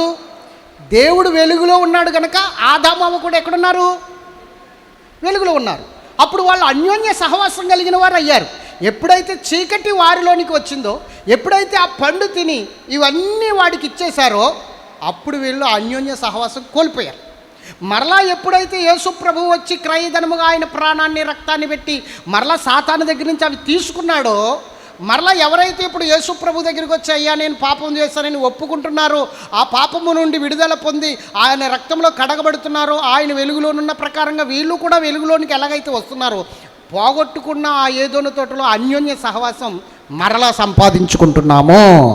గట్టిగా స్తోత్రం చెప్పండి. హల్లెలూయా. తర్వాత అప్పుడు ఆయన కుమారుడైన యేసు రక్తము ప్రతి పాపము నుండి మనలను పవిత్రులుగా చేస్తుంది. అది కథ. ఇప్పుడు అర్థమైందా లేదా? ఇక్కడ ప్రారంభమైంది మన ఆత్మీయ జీవితం. ఇలా ప్రారంభమైంది. పడిపోయిన మనము, నాశనం అయిపోయిన మనము మరలా ఆయన రక్తము ద్వారా, ఆయన పెట్టిన ప్రాణము ద్వారా, ఆయన కృప ద్వారా మరలా అన్యోన్య సహవాసంలోనికి మనము వచ్చాం. రైట్. వస్తే ఇప్పుడు ఈ వస్త్రాలు పట్టుకుని పోయాడు కదా, యెరూషలేము నుండి యెరికోకు దిగిపోతున్న వాడి దగ్గరికి వచ్చి దొంగడు ఏం పట్టిపోయాడు? వస్త్రాలు పట్టుకుపోయాడు కదా. మరలా సమరయుడిగా ఎంటర్ అవుతాడు అక్కడ యేసుప్రభు. ఎలా ఎంటర్ అవుతాడు? అక్కడ చాలామంది యూదులు అనబడిన వారు వస్తారు, పరిచయులు వస్తారు, శాస్త్రులు వస్తారు, ఇంకా చాలామంది ఉపదేశకులు వస్తారు, చాలామంది ఉంటారు. కానీ వాళ్ళు ఎవరు పట్టించుకోరు. కానీ సమరయుడు వస్తాడు అక్కడికి. వచ్చి ద్రాక్షరసముతో అతని గాయాలు కడుగుతాడు. ద్రాక్షరసముతో అనగా యేసు రక్తముతో. యేసు రక్తంతో ఏం కడుగుతున్నాడు చెప్పాలి. పడిపోయినవాడు, మరలా ఆత్మీయ స్థితిలో నుంచి తప్పిపోయినవాడు, నాశనం అయిపోయినవాడు, దేవుని చేతిలో నుంచి పడిపోయి పతనానికి వెళ్ళిపోతున్నవాడు మరలా గనక ప్రభు వైపుకు తిరగగలిగితే, దేవుని నామమును స్మరించగలిగితే, ఇప్పుడు యేసు రక్తముని ప్రతి పాపమును కడగబోతుంది. ప్రక్షాళన, మానవ జాతికి విమోచన, ప్రక్షాళన యేసు రక్తము ద్వారానే. ప్రతి పాపము నుండి, ప్రతి అపరాధము నుండి విడుదల యేసు రక్తము ద్వారానే విడుదల. ఆ ద్రాక్షరసముతో కడిగి తైలముతో మర్దన చేసి ఏమండి భుజాల మీద వేసుకుని సరాసరి పూట కోళ్ళవాణి ఇంటికి తీసుకుని వెళ్తున్నాడు ఈ సమరయుడు. ఎక్కడికి తీసుకెళ్తున్నాడు? పూట కోళ్ళవాణి ఇంటికి తీసుకెళ్తున్నాడు. తీసుకువెళ్ళి అంటున్నాడు, ఇతన్ని బాగు చేయి, ఇతనికి రోజు భోజనం పెట్టు, ఇతని గాయాలు త్వరగా కట్టబడాలి, ఇతన్ని బాగు చెయ్యాలి. ఇదిగో నేను ఇక్కడ నీకు అప్పచెప్పి వెళ్తున్నాను కదా, ఇదిగో దేనారాలు ఇస్తున్నాను తీసుకో. నేను మరలా రాబోతున్నాను, త్వరలో వస్తాను. నేను దేశాంతరం వెళ్తున్నాను, మరలా వస్తాను. వచ్చిన తర్వాత నీకేమన్నా నీ సొంత డబ్బు ఏదైనా పెడితే, నీ సొంత డబ్బు, నీ జేబులో డబ్బు ఏమన్నా ఇతని గురించి ఖర్చు పెడితే, నేను ఇచ్చినది సరిపోకుండా నువ్వు నీ జేబులో డబ్బు అయినా ఖర్చు పెడితే, నేను తిరిగి వచ్చిన తర్వాత నీకు మరలా నేను ఇస్తాను, ఇతన్ని బాగు చెయ్యి అన్నాడు. స్తోత్రం చెప్పండి గట్టిగా, హల్లెలూయా. ఇప్పుడు ఆ దిగజారిపోయిన వాడే మనం. చెప్పండి, ఆ దిగజారిపోయిన వాడు ఎవడు? మనం. పడిపోయిన తర్వాత మరలా ప్రభువుని అడిగాం, ప్రభువా నాకు ఒక్క అవకాశం ఇయ్యి, నేను పడిపోయాను, నా స్థితి అంతా మారిపోయింది, నా పరిస్థితి మారిపోయింది, ఇదిగో నేను పోగొట్టుకున్న స్థితి అంతా మరలా నేను పొందుకోవడానికి ఒక్క అవకాశం ఈ ప్రభు అని అడుగుతున్నాం. ఆ దిగజారిపోయిన పరిస్థితి మందే. అప్పుడు దేవుడు వచ్చి ఆయన రక్తంలో కడిగి పరిశుద్ధపరిచి మనల్ని మరలా ఎక్కడికి చేర్చాడో తెలుసా? పూటకోళ్ళవాని ఇంటికి చేర్చాడు. ఆ పూటకోళ్ళవాడే దేవుని దాసుడైన సేవకుడు. జాగ్రత్తగా వినాలి, దేవునికి మహిమ కలుగుని గాక. ఆ పూటకోళ్ళవాడు ఎవడిప్పుడు? ఆ ఇల్లు ఏంటి ఇప్పుడు? చర్చ్, దేవుని మందిరం. ఆమేన్. అర్థమవుతుందా మీకు? ఇప్పుడు సేవకునికి దేవుడు జీతం ఇస్తున్నాడు. నువ్వు ఇతన్ని బాగు చేయి, ఇతన్ని కట్టు, ఇతనికి భోజనం పెట్టు, నేను మరలా వచ్చిన తర్వాత నువ్వేనా ఖర్చు పెడితే నేను నీకు మరలా ఇస్తానన్నాడు. ఈ ఉపమానం అందరికీ తెలుసు కాబట్టి నేను చదివించట్లేదు, జాగ్రత్తగా వినండి. తెలుసా లేదా? తెలుసా? ఈ పూటకోళ్ళవాడు ఇప్పుడు ఏం చేస్తున్నాడంటే వీనికి 2 పూట్ల భోజనం పెడుతున్నాడు. 2 పూట్ల భోజనం పెడుతున్నాడు. నెక్స్ట్ వాడి గాయాలు కడుతున్నాడు. ప్రార్థన ద్వారా, ప్రవచనాల ద్వారా, ఆరాధన ద్వారా వాడిని గాయాలన్నీ కడుతున్నాడు. స్తోత్రం చెప్పండి. ఇక్కడ నిలబడ్డారు కదా ఇందాక, ఎంతో దుఃఖంతో, వేదనతో, మా పరిస్థితులు ఏంటో అన్నట్లుగా నిలబడ్డారు. అప్పుడు దేవుడు దాసుని ద్వారా ఆదరణకరమైన మాటలు మీకు వినిపించాడు కదా, అవునా కదా? ఇక్కడ నిలబడినప్పుడు ఆదరణకరమైన మాటలు విడుదల చేశాడా లేదా? అప్పుడు మీకు ఎంతో తేలికగా, సమాధానంగా ఉందా లేదా? అదే గాయాలు కట్టడం. స్తోత్రం చెప్పండి గట్టిగా, హల్లెలూయా. గాయపడిన రీతికి ఇక్కడికి వచ్చావు. గాయపడిన రీతికి ఇక్కడికి వచ్చి ఆ గాయపడిన మనస్తత్వంతో ఇక్కడ నిలబడి అయ్యో నా పరిస్థితి ఏమిటో అని ఏడుస్తుంటే దేవుడు నీతో మాట్లాడి నీ గాయములు కడుతున్నాడు. సేవకుని ద్వారా నీ గాయాలు కడుతున్నాడు. సేవకుని ద్వారా నీ ప్రతి గాయము కట్టి నిన్ను నిలబెడుతున్నాడు. గాయాలు కడుతున్నాడు ఈ పూటకోళ్ళవాడు. నెక్స్ట్ భోజనం పెడుతున్నాడు. ఎలాంటి భోజనం?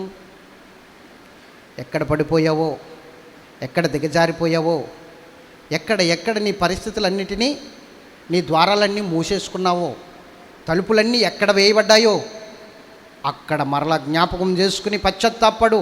దేవుడు నీతో మాట్లాడుతున్నాడని నాతాను ప్రవక్త వచ్చి దావీదుకు పెట్టిన ఆహారము వలె, స్తోత్రం చెప్పాలి గట్టిగా, నాతాను ప్రవక్త వచ్చి దావీదుకు పెట్టినట్లుగా, గద్దించినట్లుగా, నాతాను ప్రవక్త దావీదుని గద్దించినప్పుడు దావీదు ఆహారం తీసుకుని అది దేవుని సన్నిధిలో దేవుని యొక్క ప్రత్యక్షత కొరకు మరలా ఏడ్చి కన్నీరు కార్చి ప్రార్థన చేసి పశ్చాత్తాపడినట్లుగా ఎవరైతే ఈ ఆహారాన్ని, గద్దింపుని అంగీకరిస్తారో వారు ధన్యులుగా మారబోతున్నారు. ఆమేన్. స్తోత్రం చెప్పండి గట్టిగా. అలాంటి వారు ఇప్పుడు దేవుని ప్రత్యక్షత కొరకు, దేవుని అభిషేకం కొరకు, దేవుని మహిమ కొరకు, దేవునితో మాట్లాడడం కొరకు, దేవుడు తనతో మాట్లాడడం కొరకు ఇప్పుడు సీనాయి పర్వతం అనే శిఖరం మీదకి ఎక్కాలా? స్తోత్రం చెప్పాలి గట్టిగా. ఎక్కడికి ఎక్కాలి ఇప్పుడు? సీనాయి పర్వతం దేనికి సాదృశ్యం? నీ ఆత్మీయ పర్వతం, అది నీ ఆత్మీయ శిఖరం. నేను సీనాయి పర్వత శిఖరం మీదకి దిగి వస్తాను అన్నాడు కదా. మరి ఆ శిఖరం దేనికి? నీ ఆత్మీయ శిఖరం. ఆత్మీయ శిఖరాలు ఎక్కాలి మనం, ఆత్మీయ శిఖరాలు ఎక్కాలి, ఆ పర్వతం ఎక్కాలి. నేను ఎక్కలేనంత ఎత్తైన పర్వతం మీదకి నన్ను ఎక్కించని దావీదు ప్రార్థించినట్లుగా మనము కూడా ప్రభువా నీతో మాట్లాడడానికి, నీతో గడపడానికి, నీతో ఉండడానికి, నీతో జీవించడానికి నేను కూడా ఆత్మీయ శిఖరాలు ఎక్కాలి ప్రభువా, నన్ను ఎక్కించు అని ప్రార్థన చెయ్యాలి. మోషే బలహీనుడే, అవునా? మోషేని దేవుడు పొదలోంచి కేకేస్తుంటే నేను వెళ్ళను, నువ్వు ఎవరిని పంపాలనుకున్న వాడిని పంపు, నాకు నాలిక మందం, నేను మాట్లాడలేను, నా వల్ల కాదు, నేను ఇది, నేను అది అని 9 షాకులు చెప్పాడు. 1, 2 కాదు. ఎన్ని షాకులు? 9 షాకులు చెప్పాడు. నేను చేయలేను, నా వల్ల కాదని. దేవుడు ఊరుకున్నాడా? నేను చెప్పింది విని నువ్వు నోరు మూసుకుని ఆ కర్ర పట్టుకుని బయలుదేరు, నేను నీకు తోడుగా నీ అన్నను పంపుతాను అన్నాడు అహరోన్ని. స్తోత్రం చెప్పండి. నీ అన్న మాటకారి కాదా? మరి ఎందుకు ఎన్నుకోలేదు? నిన్నెందుకు ఎన్నుకుంటున్నాను, రా అని చెప్పాడు. ఆ స్థితికి దేవుడి గద్దింపుకి లోబడి నిలబడ్డాడు. ఆ నిలబడిన స్థితి షియోను ఆ సీనాయి పర్వతం ఎక్కడానికి అర్హత వచ్చింది. ఆమేన్. ఇప్పుడు సీనాయి పర్వతం మీద ఉన్న ప్రత్యక్షతలు ఏమిటి? అసలు సీనాయి పర్వతం మీదకి మనం ఎందుకు ఎక్కాలి? ఎప్పుడైతే నీవు ఆత్మీయ దైవజనుడి దగ్గరికి వచ్చావో, ఎప్పుడైతే నువ్వు ఆహారం తింటున్నావో, ఆ పూటకూలవాణి దగ్గరికి వచ్చిన తర్వాత నువ్వు పొందుకుంటున్న బలాన్ని బట్టి, నువ్వు పొందుకుంటున్న ఆరోగ్యాన్ని బట్టి, నువ్వు పొందుకుని మరలా రికవర్ అవుతున్నావు కదా, ఈ రికవర్ అవుతున్న పరిస్థితిని బట్టి నువ్వు ఎక్కాలి. నీ కాళ్ళను లేడి కాళ్ళుగా చేసుకుని, స్తోత్రం చెప్పాలి గట్టిగా, నా కాళ్ళను లేడి కాళ్ళుగా చేసి ఎత్తైన స్థలములో. ఎక్కడ దెబ్బలు తినేసాం, పడిపోయాం, అయిపోయింది పరిస్థితి.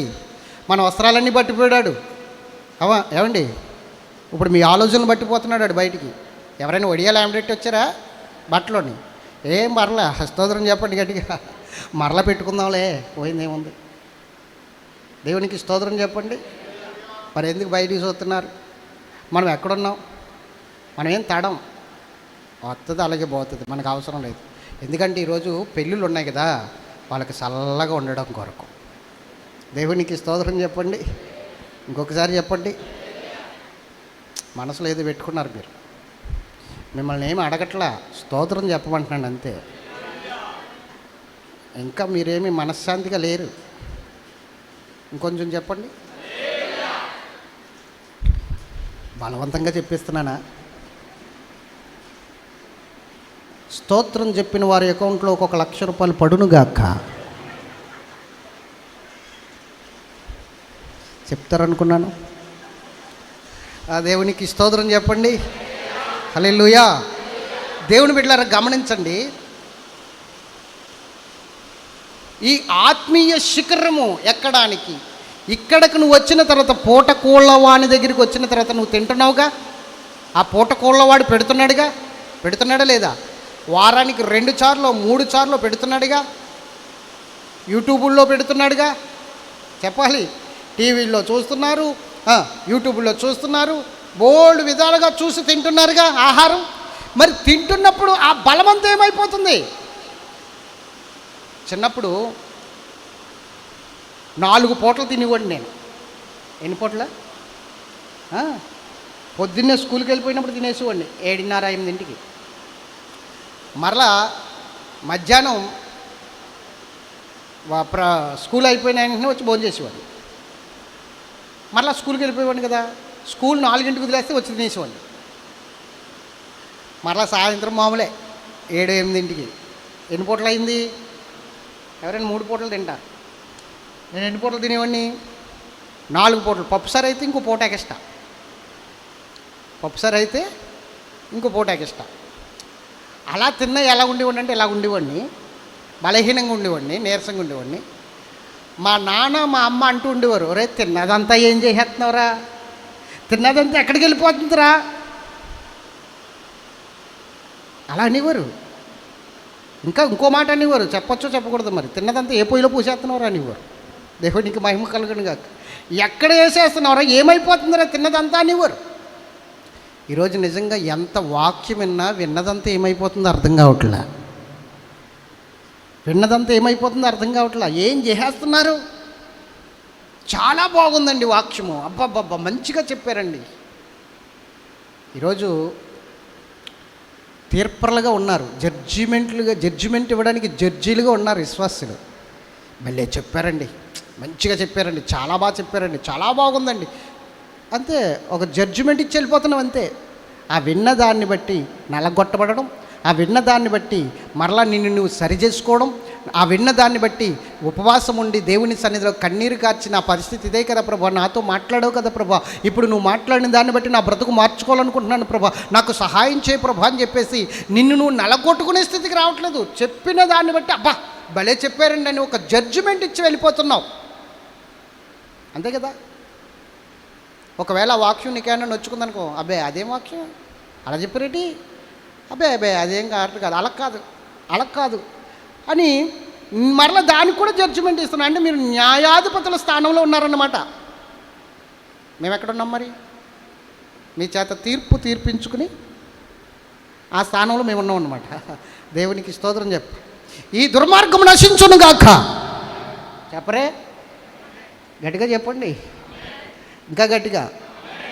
ఈ దుర్మార్గము నానాటికి నశించిపోవునుగాక. ప్రతి ఒక్కరూ దేవుని వాక్యంతో కట్టబడుదురుగాక, నడిపించబడుదురుగాక. ఆమేన్. జాగ్రత్తగా వినండి. ఈ పూటకోళ్ళవాని ఇంటి దగ్గర అనగా దైవజనుని ద్వారా నువ్వు బలపడుతున్న స్థితి, దైవజనుని ద్వారా నువ్వు ఎదుగుతున్న స్థితి, దైవజనునితో సహవాసం చేస్తున్న స్థితి, జాగ్రత్తగా వినాలి.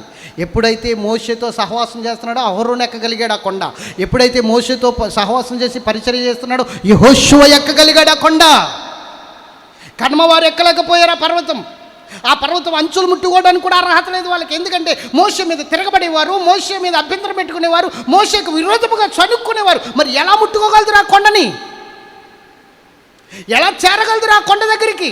ఆ పర్వతం మీద అంచుల్లో ముట్టుకోవడానికి కూడా వాళ్ళకి అర్హత లేకపోవడానికి కారణం ఆ పూట కోళ్ళవాడి మీద తిరగబడటం, ఆ పూట కోళ్ళవాడి పెట్టే ఆహారం మాకు వద్దనుకోవడం, ఆ పూట కోళ్ళవాడి మీద అభ్యంతరకరంగా మాట్లాడడం, ఈ విషయాన్ని బట్టి ఆ పర్వతం అంచులు ముట్టుకోలేకపోయారు. కానీ ఆ పూట కోళ్ళవాడితో కలిసి నడిచిన అహరోను యెహోషువ ఆ పర్వతము ఎక్కగలిగారు. అది సీనాయి పర్వతం. ఏమిటి ఆ సీనాయి పర్వతానికి ఉన్న ప్రత్యేకత అంటే, ఆ సీనాయి పర్వతం మీదకి దేవుడు దిగి వస్తున్నాడు. నిన్ను కలవడానికి దిగి వస్తున్నాడు, నీతో మాట్లాడడానికి దిగి వస్తున్నాడు, నీకు ఆయన ప్రత్యక్షతలు చూపించడానికి దిగి వస్తున్నాడు. అర్థమైందా? ఇది సీనాయి పర్వతం యొక్క ప్రత్యక్షత, ఇది సీనాయి పర్వతం యొక్క మర్మము. జాగ్రత్తగా వినండి. అయితే ఈ సీనాయి పర్వతం మీదకి వెళ్ళిన మోషే ఏం చేశాడు? 1, 10 ఆజ్ఞలు సంపాదించుకోగలిగాడు. నిబంధన, దేవునితో ఒక నిబంధనకి సాదృశ్యం సంపాదించుకోగలిగాడు, నిబంధనలు. రైట్. తర్వాత ఏం చూశాడు? తనను తాను ఎలా కట్టుకోవాలో, ఇజ్రాయేల్ ప్రజలను ఎలా కట్టాలో దర్శనాలు చూస్తున్నాడు. అక్కడ దేవుడు చూపిస్తున్నాడు. ప్రత్యక్షపు గుడారం ఎలా కట్టాలో చూపిస్తున్నాడు. ఆ సీనాయి పర్వతం దగ్గరికి వెళ్ళిన తర్వాత పైకి వెళ్ళిపోయాడు మోషే పైకి వెళ్ళిన తర్వాత జరిగింది ఏంటో చూపిస్తున్నాను, వినండి. దేవుడు మోషేతో మాట్లాడుతున్నాడు, మోషే దేవునితో మాట్లాడుతున్నాడు. ఆ సందర్భంలో దేవుడు మోషేకి ఆకాశం తెరిచి పరలోకాన్ని చూపిస్తున్నాడు. ఏం చూపిస్తున్నాడు? అక్కడున్న మందిరాన్ని చూపిస్తున్నాడు. ఆ మందిరం ఎలాగుంది? ఆవరణం, పరిశుద్ధ స్థలం, అతి పరిశుద్ధ స్థలం. ఓకే, ఎలా ఉంది ఆ మందిరం? ఆవరణం, పరిశుద్ధ స్థలం, అతి పరిశుద్ధ స్థలం. Shame ditto. ప్రత్యక్షపు గుడారం ఇలాగే కట్టాలి, ఇది నమూనా అంటున్నాడు, చూపిస్తున్నాడు. పరలోకంలో ఉన్నది. తర్వాత పరలోకంలో ఉన్న బలిపీఠాన్ని చూపిస్తున్నాడు, పరలోకంలో ఉన్న మందసాన్ని చూపిస్తున్నాడు, పరలోకంలో ఉన్న దీపస్తంభాన్ని చూపిస్తున్నాడు, పరలోకంలో ఉన్న సన్నిధి రొట్టెల బల్లను చూపిస్తున్నాడు, పరలోకంలో ఉన్న ధూప వేదికను చూపిస్తున్నాడు. ఈ పరలోకంలో ఉన్న ఆ ప్రత్యక్షతలన్నీ చూపించి మోషే ఇలాగే కట్టాలి, ఇలాగే చెయ్యాలి, ఇలాగే ఉండాలి అంటే, ఇజ్రాయేల్ ప్రజలు నా కొరకు కట్టబోయే మందిరం అనలేదు అక్కడ, నేను వారిలో నివసించినట్లు అన్నాడు. స్తోత్రం చెప్పండి. తీయండి 25వ అధ్యాయం నిర్గమకాండం 8వ వచనం. 25:8 నిర్గమకాండం. అందరూ తీశారా? నేను వారిలో నివసించినట్లు. అందరూ తీశారా? స్క్రీన్ మీద చూడండి, లేకపోతే. నేను వారిలో నివసించినట్లు వారు నాకు పరిశుద్ధ స్థలము నిర్మింపవలెను. ఎలాగంటున్నాడు? నేను వారిలో నివసించినట్లు నాకు వారి పరిశుద్ధ స్థలమును నిర్మింపవలెను. చెప్పండి. నేను వారితో నివసించినట్లు అన్నాడా? నేను వారిలో నివసించినట్లు అన్నాడా? అంటే ఇప్పుడు పరిశుద్ధ స్థలం అంటే ఏది కట్టాలి? దూరంగా ఒక ప్రత్యక్ష గుడారం కట్టాలా? చెప్పండి, పాలెం వెలుపుట ప్రత్యక్షపు గూడారం కట్టాలి. ఇప్పుడు పాలెం వెలుపుట అది కాదు, నువ్వే ఒక ప్రత్యక్షపు గూడారముగా కట్టబడాలి. నువ్వే ఒక త్రిత్వముగా మారాలి. త్రిత్వం ఇందులో నివసించడానికి నువ్వు త్రిత్వముగా మారాలి. ఆవరణము, పరిశుద్ధ స్థలము, అతి పరిశుద్ధ స్థలము, త్రిత్వం. నువ్వు మారాలి ఇప్పుడు త్రిత్వముగా. అర్థమవుతుందా మీకు? నేను వారిలో నివసించినట్లు అన్నాడా? నేను వారి మధ్య నివసించినట్లు అన్నాడా? వారిలో అన్నాడు. కాబట్టి ఇప్పుడు వారిని వారు కట్టుకోవడం ఎలా కట్టబడాలి అదే చూపిస్తున్నాడు. నేను వారిలో నివసించినట్లు వారు నాకు పరిశుద్ధ స్థలమును నిర్మించవలెను. అంటే వారే పరిశుద్ధముగా మారిపోవాలి, వారే పరిశుద్ధులుగా మారిపోవాలి. ఎస్, లేవి కాండములో ఈ మాట చెప్తాడు, నేను పరిశుద్ధుణ్ణి కనుక మీరును పరిశుద్ధులయ్యుండుడి. అంటే ఆయన పరిశుద్ధుడు కనుక వారు పరిశుద్ధులై ఉండాలి. పరిశుద్ధుడు పరిశుద్ధ స్థలంలోనే నివసిస్తాడు. దేవుడున్న చోట పాపం ఉండదు, పాపమున్న చోట దేవుడు ఉండడు. గుర్తుంచుకోండి. ఇప్పుడు ఇక్కడ మనం అర్థం చేసుకోవలసిన విషయం ఒకటే, నేను వారిలో నివసించినట్లు వారు నాకు పరిశుద్ధ స్థలమును నిర్మించవలెను అన్నాడు కదా. ఇప్పుడు వారు ఎలా నిర్మించాలి ఆ పరిశుద్ధ స్థలాన్ని? ఏమిటి నమూనా? ఇప్పుడు చూద్దాం. దేవునికి మహిమ కలుగును గాక. చెప్పాలి ఇంకొకసారి. ఆ నమూనా ఏంటో చూద్దాం. నిర్గమకాండం 25వ అధ్యాయము 9వ వచనంలో మనం చూసాము. నేను నీకు కనపరచు విధముగా, నేను నీకు కనుపరచు విధముగా మందిరం యొక్క రూపమును, మందిరం యొక్క రూపమును, దాని ఉపకరణలన్నిటిని రూపమును నిర్మింపవలెను. చెప్పండి. ఇప్పుడు 8వ వచనంలో ఏమన్నాడు? వారిలో నివసించినట్లు వారు నాకు పరిశుద్ధ స్థలమును నిర్మించాలన్నాడు. ఓకే, ఇప్పుడు ఆ పరిశుద్ధ స్థలం ఏమిటో 9వ వచనంలో చెప్తున్నాడు. ఏం చెప్తున్నాడు? నేను నీకు కనుపరచు విధముగా. అంటే ఈ కొండ మీద ఏం కనుపరుస్తున్నాడు? పరలోకములో ఉన్న మందిరాన్ని చూపించి, పరలోకములో ఉన్న ఆ ఉపకరణములను చూపించి ఇలా నిర్మించాలంటున్నాడు. ఇప్పుడు ఎవరిని నిర్మించాలి? ఏమి నిర్మించాలి? 8వ వచనంలోనేమో వారిలో అన్నాడు. 9వ వచనంకి వచ్చేసరికి నేను నీకు కనుపరచు విధముగా అవన్నీ నిర్మించాలన్నాడు. అంటే ఇజ్రాయేల్ ప్రజల్ని ఎలా కట్టాలి అని చూపిస్తున్నాడు. అర్థమవుతుందా? అందుకే దైవజనునికి ఒక దర్శనం ఉండాలి. సంఘాన్ని ఎలా కట్టాలో, ఎలా నడిపించాలో, ఏ విధంగా దేవుడితో సహవాసానికి అమ్మా పిల్లల్ని జాగ్రత్త పెట్టండి. దేవునితో ఎలా సహవాసంలోనికి నడిపించాలో, వధువు సంఘముగా సంఘాన్ని ఎలా మార్చాలో ఒక దర్శనం ఉండాలి. మోషేకు ఆ దర్శనం ఉంది కాబట్టి ఇప్పుడు ఇజ్రాయేల్ ప్రజలను కట్టడానికి వెళ్తున్నాడు. దైవజనునికి ఆ దర్శనం లేకుండా సంఘాన్ని ఎలా కడతాడు? సంఘాన్ని ఎలా నడిపిస్తాడు? ఓకే, స్తోత్రం చెప్పండి గట్టిగా, హల్లెలూయా. కాబట్టి ఇప్పుడు నువ్వు ఆలోచించుకోవాల్సిన విషయం ఆయన ఏం చూపిస్తున్నాడు? 25లో 39, 40 వచనాలు ఒకసారి చదవండి. ఆ ఉపకరణములన్నిటిని 40 వీసెల మేలిమి బంగారుతో చేయవలెను. కొండ మీద కనపరచబడిన వాటి రూపము చొప్పున వాటిని చేయుటకు జాగ్రత్త పడు. ఇప్పుడు ఏమంటున్నాడు? కొండ మీద నేను నీకు చూపించిన, ఏమంటున్నాడు? కొండ మీద నేను నీకు కనుపరిచిన వాటి రూపము చొప్పున. వాటి రూపం ఏం చూపించాడు? ఇప్పుడు పరలోకంలో ఉన్నవన్నీ చూపించాడు కొండ మీద. అర్థమవుతుందా? ఇప్పుడు వాటి రూపంలో చెయ్యాలి. అంటే పరలోకములో ఉన్న వాటి పోలిక చొప్పున మనమందరము మారాలి. అర్థమవుతుందా? భూ సంబంధమైన వాటి మీద మనసు పెట్టుకోకూడదు. ఇప్పుడు మన మనస్సు ఎక్కడుండాలి? మన ఆలోచన ఎక్కడుండాలి? మన తలంపు ఎక్కడుండాలి? మన ఉద్దేశం ఎక్కడుండాలి? పైనున్న వాటి మీద. మీరు క్రీస్తుతో కూడా లేపబడిన వారైతే పైనున్న వాటిని వెతకండి. ఎందుకంటే మీ స్వరూపం అలా మారిపోవాలి, మీ ఆలోచన అలా మారిపోవాలి, మీ తలంపు అలా మారిపోవాలి. అది మన ప్రత్యక్షత. దేవునికి మహిమ కలుగును గాక. ఆ ప్రత్యక్షతలు చూడడానికి, ఆ దేవుని స్వరం వినడానికి ఆత్మీయ శిఖరమైన ఆ సీనాయి పర్వత శిఖరం మీదకి నువ్వు వెళ్ళాలి. ఎక్కడి నుంచి? పూటకోళ్ళ ఇంటి వాని దగ్గర నుంచి నువ్వు ఆ స్థాయికి వెళ్ళాలి. పడిపోయిన నీవు మరలా ఆ స్థాయిని సంపాదించుకోవాలి, ఆ సహవాసాన్ని సంపాదించుకోవాలి, ఆ మహిమను సంపాదించుకోవాలి, మహిమ ప్రభావములతో ఆ కిరీటాన్ని మరలా సంపాదించుకోవాలి. అది ఎక్కడుంది? దేవుని దగ్గర ఉంది. ఇప్పుడు ఒకప్పుడు సాతానుడి దగ్గర ఉంది. క్రయధనముగా ఆయనే ప్రాణాన్ని అర్పించి రక్తాన్ని సిందించి అవన్నీ దేవుని స్వాధీనం చేసుకుని మరలా ఎవరైతే ఇప్పుడు దేవుని దగ్గరికి వచ్చి నూతన సృష్టిగా మార్చబడుతున్నారో వారికి మరలా అవన్నీ ఇవ్వబడుతున్నాయి. ఆదాం ద్వారా పోయినవి మరలా కడపడి ఆదాం ద్వారా ఇవ్వబడుతున్నాయి. అర్థమవుతుందా? మరలా కడపడి ఆదాం ద్వారా ఇవ్వబడుతున్నాయి. అవన్నీ మరలా నువ్వు తెచ్చుకోవడానికి పూటకోళ్ళవాణి ఇంటికి వెళ్ళి బలపరచబడి ఆ పూటకోళ్ళవాణితో సహవాసం చేసి అక్కడ నుండి ఆ పూటకోళ్ళవాణితో పాటు ఆ పర్వతం ఎక్కాలి నువ్వు కూడా. ఆ యెహోషువ మోషేతో పాటు ఎక్కినట్లుగా, ఆ అహరోను మోషేతో పాటు ఎక్కినట్లుగా నువ్వు ఆ పూటకోళ్ళవాణితో పాటు ఎక్కాలి ఆ పర్వతం. ఆ దర్శనాలు నువ్వు చూడాలి, ఆ ప్రత్యక్షత నువ్వు చూడాలి.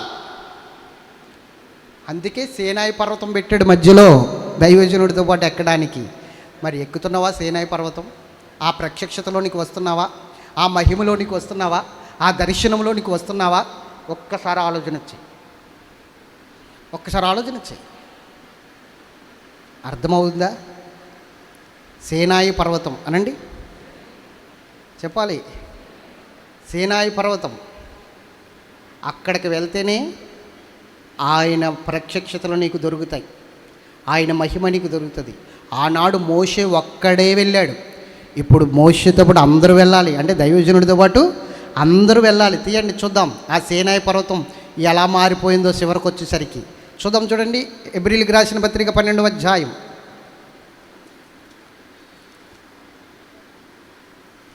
ఎలా మారిపోయిందో ఆ సేనాయి పర్వతం మీకు నేను చూపిస్తాను. 12వ అధ్యాయం అందరూ తీశారా? ఓకే, 18వ వచనం కాడి నుంచి మనం చూసుకుందాం.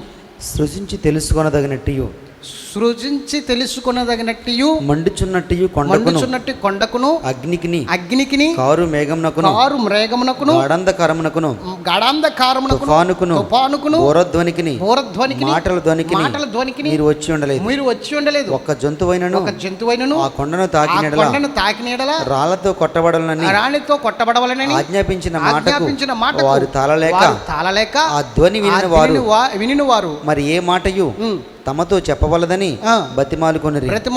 మరియు ఆ దర్శనం ఎంతో భయంకరంగా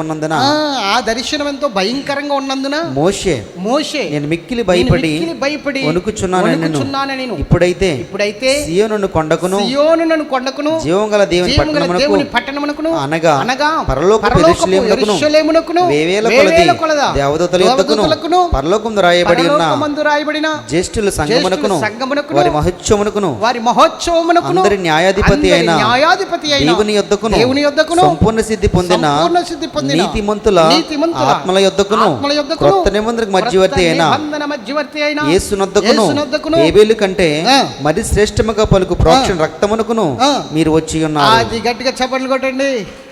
ఇప్పుడు ఈ పర్వతం అందరూ ఎక్కే అర్హతకు వచ్చి ఉన్నారు. అప్పుడైతే కొందరు ఎక్కగలిగారు.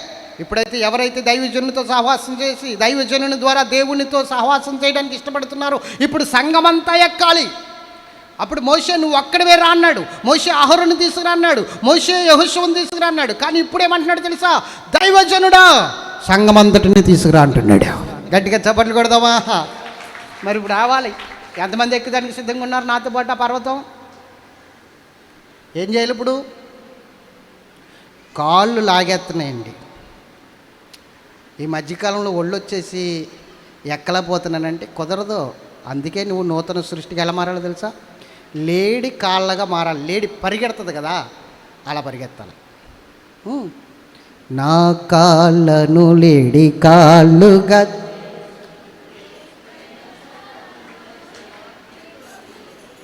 నా కాళ్ళను లేడి కాళ్ళుగా చేసి ఎత్తైన స్థలములో శక్తితో నిలిపి రక్షణ కేడెము నాకందించి రక్షణ కేడెము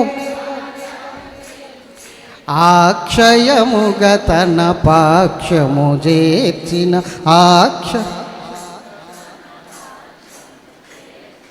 యెహోవా నా బలమా యథార్థమైనది పరిపూర్ణమైనది యెహోవా. చెప్పండి. ఎవరి పక్షంగా జారారు ఇప్పుడు ఆ కొండెక్కి? ఎస్. అప్పుడు మోషే ఒక్కడే ఎక్కాడు. మోషేకు ఒక్కడికి ఉంది అర్హత. ఇప్పుడు యేసు రక్తము ద్వారా సంఘమంతటికి ఉంది అర్హత. ఎక్కాలి, ఎక్కి రండి. ఆ ప్రత్యక్షతలు చూడండి, ఆ మహిమను చూడండి. ఆ మహిమలో ఉన్న ఆ ప్రత్యక్షతను, ఆ యొక్క అభిషేకాన్ని మీరు చూడగలగాలి. మోషే మిక్కిలి భయపడ్డాడు. ఇప్పుడు మనం భయపడవలసిన అవసరం లేదు. యేసుక్రీస్తు మనందరి కొరకు విజ్ఞాపన చేస్తున్నాడు. మనం భయపడవలసిన అవసరం లేదు. దేవునికి నీ నరులకు మధ్యవర్తిగా ఉండి విజ్ఞాపన చేస్తున్నాడు. మనం భయపడవలసిన అవసరం లేదు. అప్పుడు ఎవరునూ లేరు మధ్యవర్తిగా ఉన్నవారు. అందుకని మోషే భయపడ్డాడు ఆ దర్శనానికి. మనం భయపడక్కల, డైరెక్ట్ ఎక్కొచ్చు. ఇప్పుడు ముట్టుకుంటే మరణశిక్ష లేదు, రాపోతేనే మరణశిక్ష, ఆ కొండ ఎక్కకపోతేనే మరణశిక్ష. దేవునికి మహిమ కలుగును గాక. హల్లెలూయా. ఇప్పుడు చెప్పండి, సీనాయి పర్వతం అనండి. ఎంతమంది ఎక్కుతారు? ఇప్పుడు ఎక్కకపోతే నీకు దేవునితో సహవాసం లేదు, ఆ ప్రత్యక్షతలు లేవు. ఎక్కి తీరాలి, ఎక్కి తీరాలి. ఎందుకంటే నిన్ను కలవడానికి ఆ కొండ మీదకి రాబోతున్నాడు దేవుడు అన్నాడు కదా. తీయండి, నిర్గమకాండం 19:20. యెహోవా సీనాయి పర్వతం మీదకి, అనగా పర్వతం శిఖరం మీదకి దిగి వచ్చెను.